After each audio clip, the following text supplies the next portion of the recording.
Last time I came through Oakhampton on this bike was I was riding it back the other way through the town after doing a accidental wheelie going up a hill up at Dartmoor and smashing the tail end of my bike in. So I was riding back through here with a wonky tail, no number plate, smash light, a dented bent exhaust,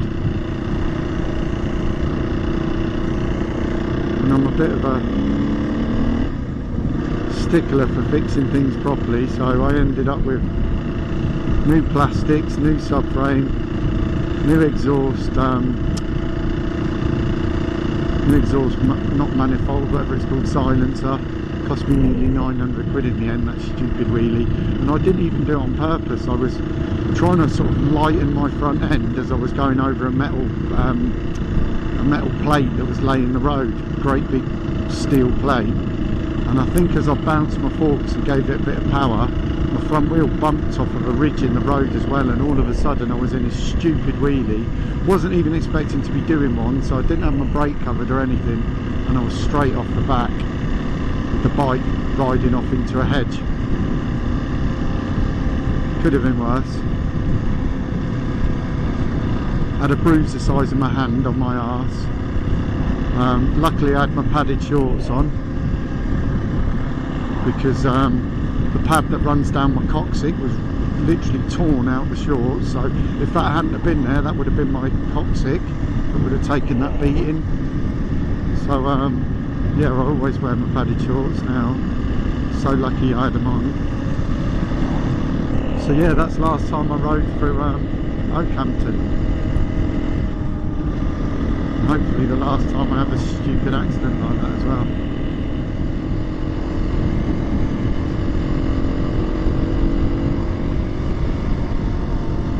B&B we've just passed as well, North Lake B&B, that's worth staying at. I've not stayed there, but I do know the people that own it. They're friends of John in front, and they're really, really nice people. So again, if you're in the area, Oakhampton area, looking for somewhere to stay, North Lake B&B.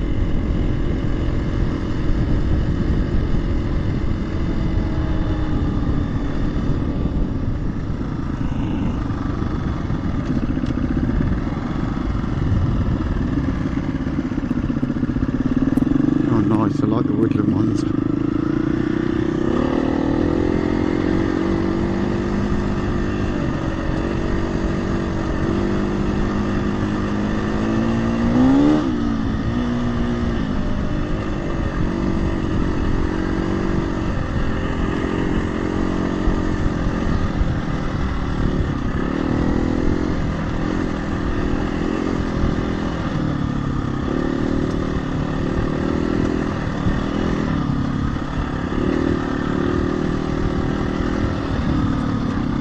Quite stony.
A long ascent.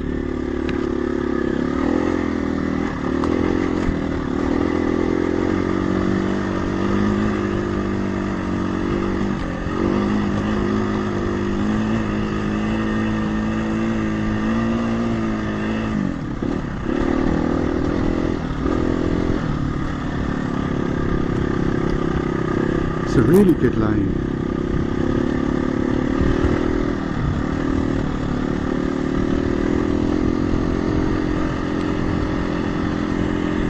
Woo.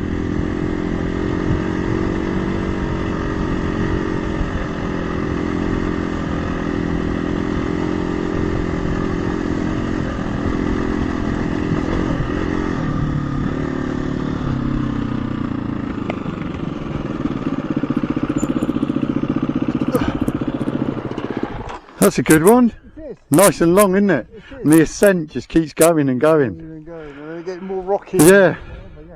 Well, the good news is we have to go back down there. Oh, do we? Yeah, Oh, good. To go where we're going next. You've been up there before? I thought I had, Yeah. but then I thought, do you remember that time we went up a lane and it was in North Devon? We went up a lane for ages. It was where, what's your pal called who burnt his clutch out? Oh, Simon. Simon with the B&B, with North Lake B&B. And do you remember we went all the way up a really long one then? We got to the top and there was a girl sitting there in a Mini Cooper doing nothing. I think probably smoking weed, but... And I was thinking, have I been up here or am I just thinking of that lane? That's right over at Hartland. Yeah. Some way away. No, Yeah. We've been up here before. I think when we came out with Darren. Right. When we, at the end of the day, we met Stumpy. Yeah. So it's only just down the road. Right, let's go back down. Okay.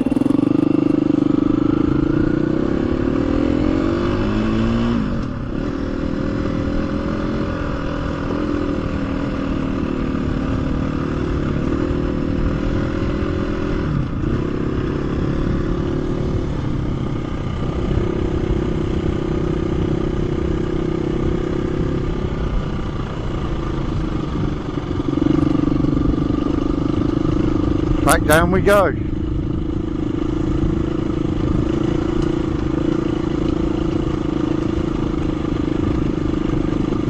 So it's a bit rocky, but there's no sort of big sheets of granite or anything on this lane, so as long as you control your speed and look ahead, theoretically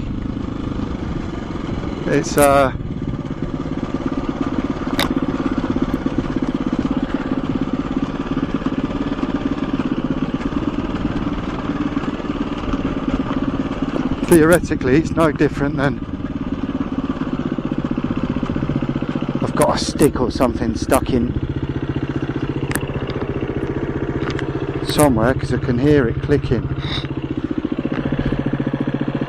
Hope it's not another bloody spoke.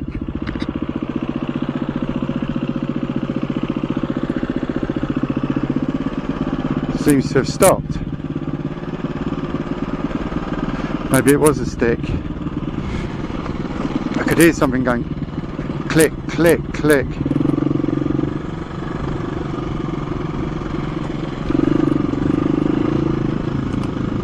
It seems to have stopped.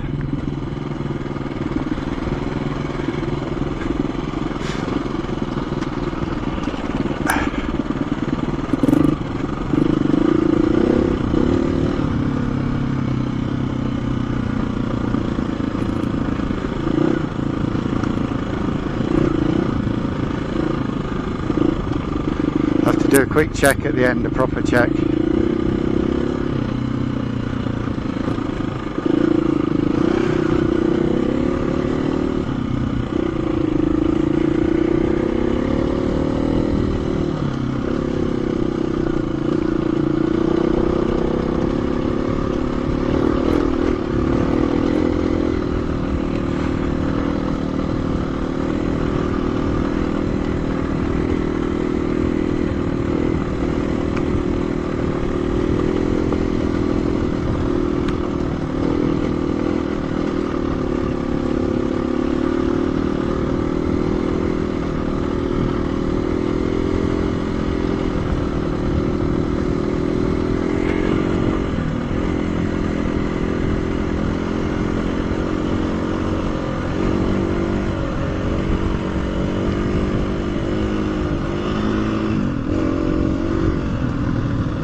kicked my front wheel out then, just as I was about to stand up. Almost took me off.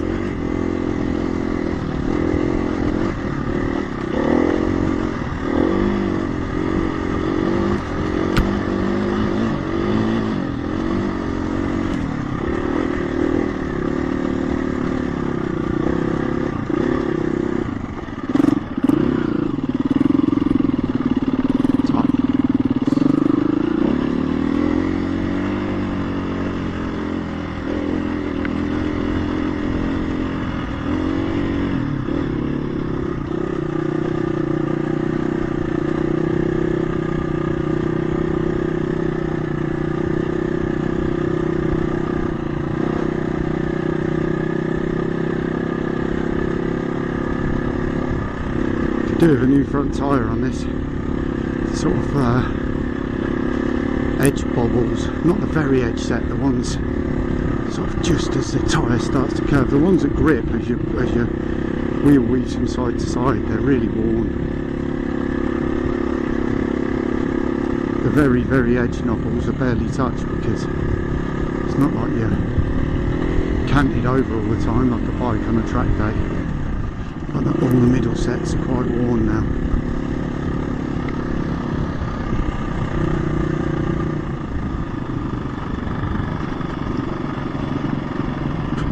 Even though I do love these Kenders.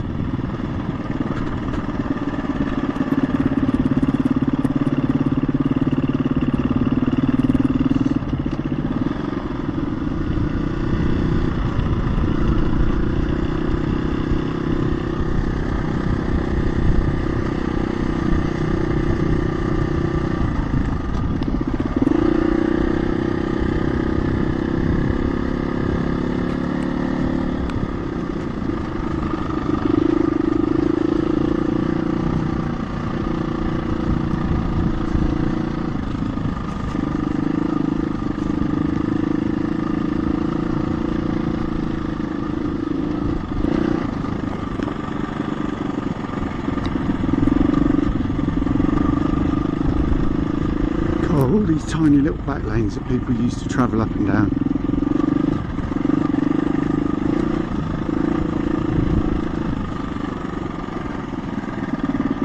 Now if you're ever reading those books based in, like, I don't know, well, anything from the Middle Ages up to the 1800s, where in your book, you know, someone's leading their horse or whatever up a lane, these are the lanes.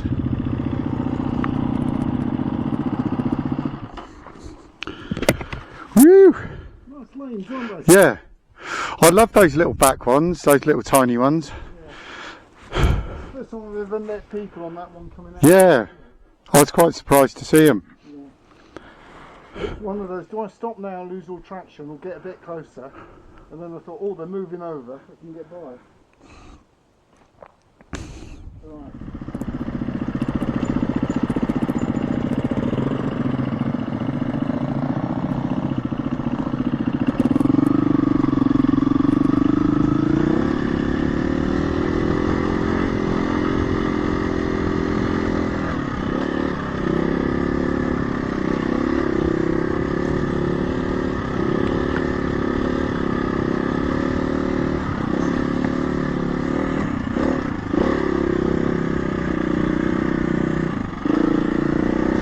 This one's very rutted.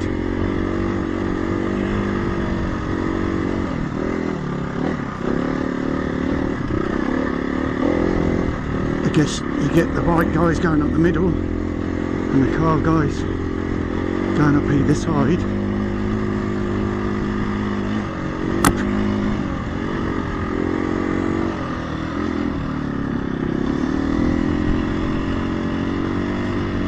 All these branches and twigs down.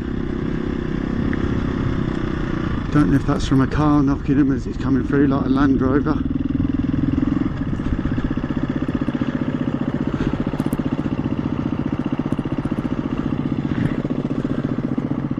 See John making sure he's all strapped up there. I'm going to do the same. Where's me collar?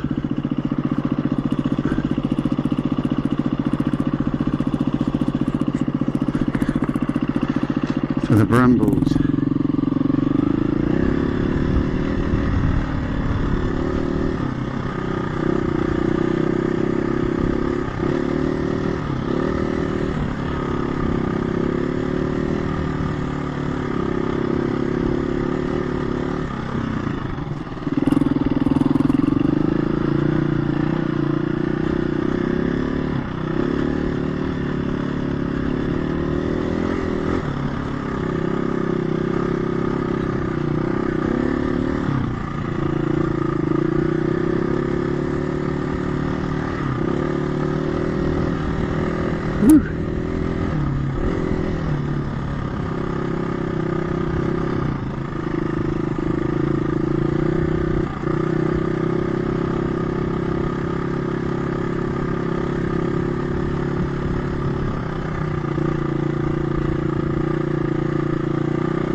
Bit of a tightrope walk, this one down the middle.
Not a main road you'd want to go flying out onto by accident. Not that you want to fly out onto any main road by accident, but it's a proper quick one. Okay. I'll get it.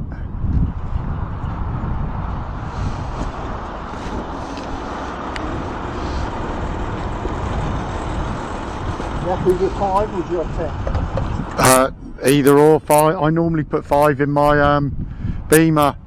Yeah. I read a review somewhere, it was in Motorcycle News, they did an article where they put like basically they put like 40 quid's worth of both in each bike, and which one goes further, and the premium one went further because of the miles per gallon. So they're saying it looks like it costs more, but relatively it costs less.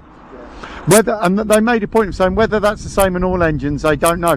They was on I think a BMW R1000R or something, do you know what I mean? Like it weren't an RT, I can't remember. Like a litre road bike.